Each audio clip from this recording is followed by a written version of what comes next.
Hello, this video is going to be a fairly in-depth look at 4 various options that you have for an active learning whiteboard. The 4 options, as you can see on the board, are Whiteboard.fi, Whiteboard.chat, Jamboard, and Kami. I'm going to focus on a couple of key factors here when you're trying to decide which whiteboard might be best for you to use. How easy is it to get the students to the page? What kind of control do you have? What kind of content do they have built in? And can you save it and come back to it later? Those are the 4 areas, as well as a couple other things that I'll key in on as I'm looking at each tool. So the first tool is Whiteboard.fi. This is a free app, and it is very simple to set up. You go to the website, you click on a new class, you name that new class, and there you are presented with a blank slate. So this is, in a true sense of a word, a blank whiteboard. Up at the top, I'm not going to key in on all of the various tools that there are here. You have shapes, you have text, import pictures, PDFs. One thing that Whiteboard.fi is quite strong with is math. And if you want to enter some math problems onto the page, they do have a very strong math editor that would set them apart if math instruction is your focus. So you would set the stage for your page before starting class, and then you want to share that whiteboard with the students. And there are 2 ways to do it. There is a website at a link that you can send to the students, and also a code. When the students are click on the link, they are asked to enter their name, and they are able to view or toggle the teacher whiteboard at the top. And then they have, in this particular setup, they have a blank page down here at the bottom. So whatever they do on their page will end up here, and it will not affect the teacher page. So the student can do some work, as you can see here. And while they're doing that live on the teacher page, I am able to go and click on the student board, and I can see whatever work that they're working on. When you click on a student page, here are the actions that you have available. And I decided to kind of make the page a little bit, this picture and this picture are the same thing.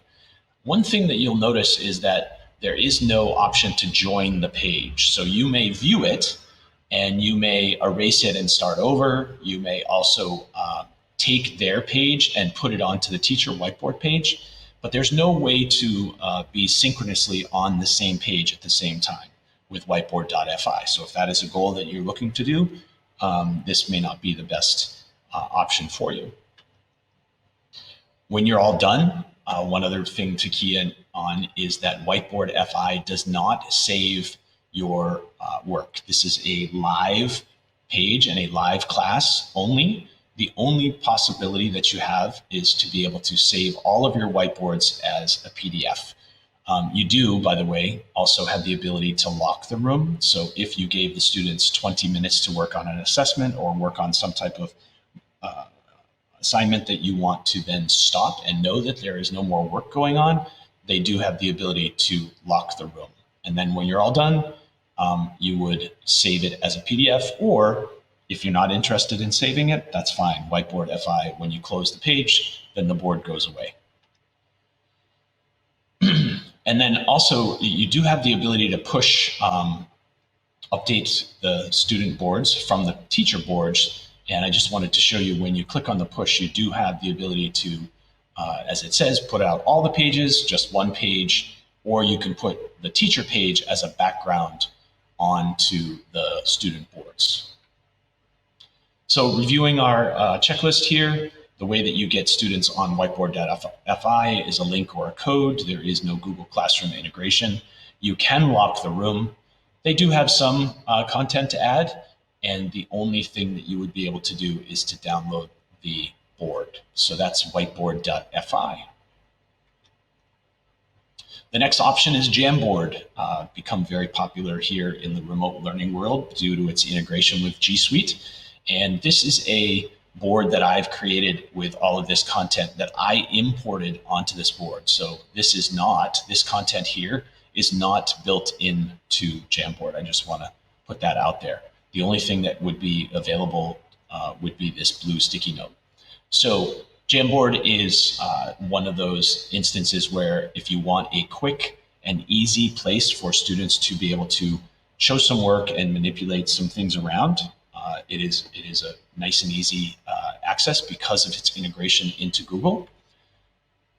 You may set the stage beforehand, and like I said, you can import other content, or you have some limited content here to add, such as shapes. You can put text on the board, and you can put sticky notes. Those are the three things that are built in, and then of course you can upload your own material, such as is here on the board.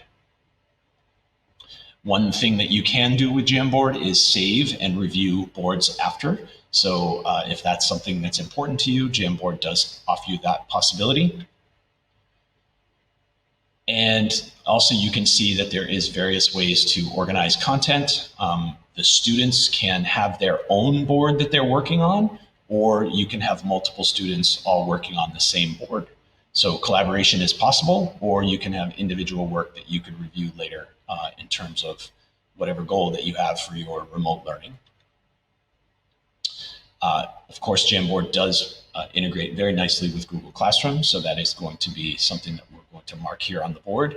You can either drop a link into either Zoom or Google Meet, as well as you can assign it through Classroom. Really not a lot of control with with Jamboard, meaning you can't lock the board after the fact. So if it's something that you want, access to be stopped or go away in the future, that's pretty difficult with Jamboard. You do have limited content that is built in, and then as we just talked about, you can either refer to your old Jamboards on Google Drive, or you can download them as PDFs. The next app is called Kami. Kami has a free version. The version that I'm going to be showing to you is the paid educational version. There are various ways to create new Kami boards or Kami pages. And in this example, I've uploaded and imported a Google Doc that I wanted to be able to show you some of the tools. Over here on the left are all of the various ways that the students can interact with this particular page that I have uploaded. There are some unique features in Kami. One would be the commenting feature. You can either comment as a text comment, just like in Google Docs, but they also have the ability to comment with voice and or video, which definitely sets it apart.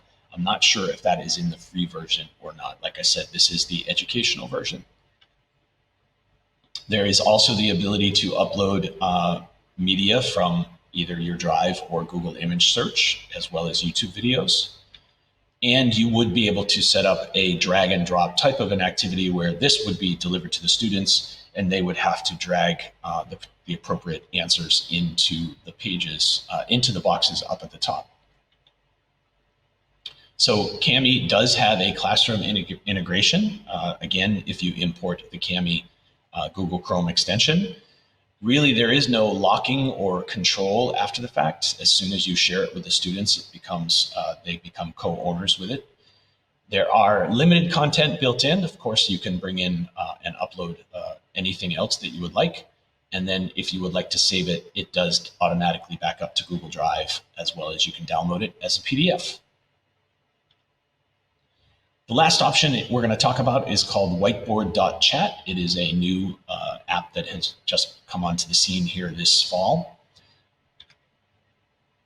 There are a couple of things that make Whiteboard.chat unique, and one of them would be the amount of manipulatives and the amount of content that you have built in. So when you click on the palette here in the top, you are presented with this whole menu of all of the various widgets and manipulatives that you can bring in around music and math, and there are some holiday themed things and currency. So that is a distinction for Whiteboard.chat. Also, once the material is added to the board, you can see here that you can give the students the ability to move things around, or you can lock them in. So that is a nice feature to be able to decide how you want the students to be able to interact with the content. Another distinction for Whiteboard.chat is that you can set up a timer, so you can tell the students how long they have to work on a particular activity.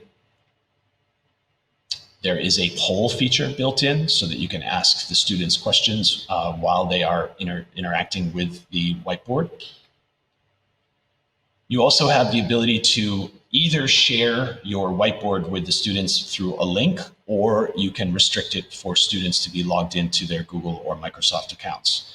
Also, you can see here that you can restrict which tools the students have access to. So as opposed to giving them all of the various options, maybe if they are younger students, they only have the ability to draw, erase, move, and text.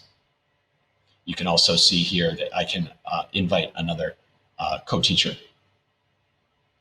Another distinction for Whiteboard.chat is that you can import PDF and pictures, but you can also import YouTube videos. So students can watch a video and then perform or interact with any content that is on their screen. I can draw, I can add text. So if we were to watch this video and then have the students build a T-chart here of what do they agree with and what do they disagree with. It is quite easy to share the board with students. As you can see, you can either email it, send them the code, share the code, or you can share this link. And then once the students are on the board, they have the ability to add whatever content you've given them permissions to add. There is shapes, there are text, there's video, there's a lot of different content built into Whiteboard.chat. And then this teacher has the ability to view any of the boards at any time. And a unique feature here is that when I click on this student's board, I can join live down here at the bottom. So that is a unique feature that you would both be live on the board at the same time, and you could give the student feedback or give them help. When you're all done, you can lock the class, as it says here. There is a chat feature built in. And you can also create small group boards. So if I had 12 students on this particular board and I wanted to put 4 students on one board to work together, I can do that. That's a unique feature here for Whiteboard.chat. And over here on the left-hand side, here are all of the various ways that you can edit and share and download whiteboards when they're done. In addition, the teacher can download the entire board or just their board, the teacher workboard. Lastly, with Whiteboard.chat, you have the ability to save and revisit your whiteboards for a period of time. Notice that there is a date here, and you can extend that date if you would like to, out a month, but it is not an unlimited amount of time. So that's something to keep in mind. Yes, you can refer to them and reuse them in the future, but it is not something where you can save it into your Google Drive for however long you would like to. So if we finish up here, onboarding is through the link in a code. You can lock the board, so there is some nice control there. There are many, many, many options in terms of importing content, and you can save them, but like I said, for a limited time, and also you can download them. So I hope that this review is helpful for you to help you understand which of the tools work and when to use them. They all have pluses, they all have minuses, and it probably is helpful to have a couple of them ready to go for you to create an active whiteboard to facilitate your remote learning. If you like this video, please subscribe and let me know if there's anything else I can add or create videos to learn more about these various options.